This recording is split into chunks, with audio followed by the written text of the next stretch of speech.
Welcome to this week's market drama. The S&P 500 was up 1.7% week to date.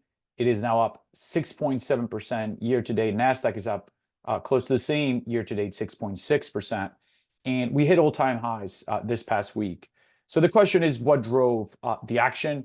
It turns out to be earnings, which is a good reason for markets to go up. NVIDIA rose over the week 9%. And it briefly topped $2 trillion in market cap after strong earnings report, which included being up 265% year over year for its revenue. You got to remember, this is no longer a startup. This is a company that has billions and billions of dollars of revenue that is still growing at 265%. So it does support this idea of AI being transformational for the space and over time, right, potentially to the economy.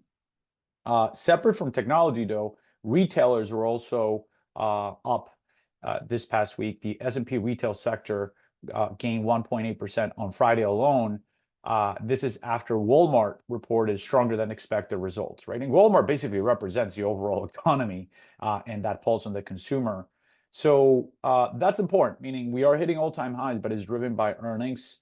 And I think to a certain extent, because the earnings have been strong, especially for these kind of leaders like NVIDIA when it comes to the stock market, it has allowed the market to digest the fact that inflation hasn't come down as fast as expected, which means that the Federal Reserve might not cut as many interest rates this year. That seems to kind of take a backdrop right now with earnings driving the overall market performance.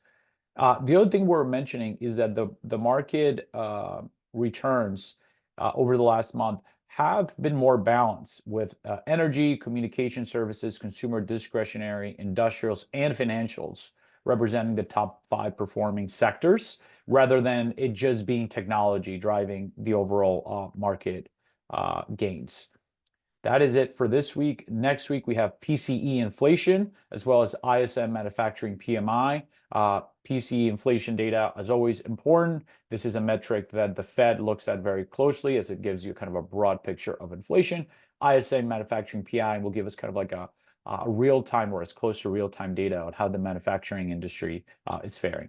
That is it for this week. Stay tuned for next week.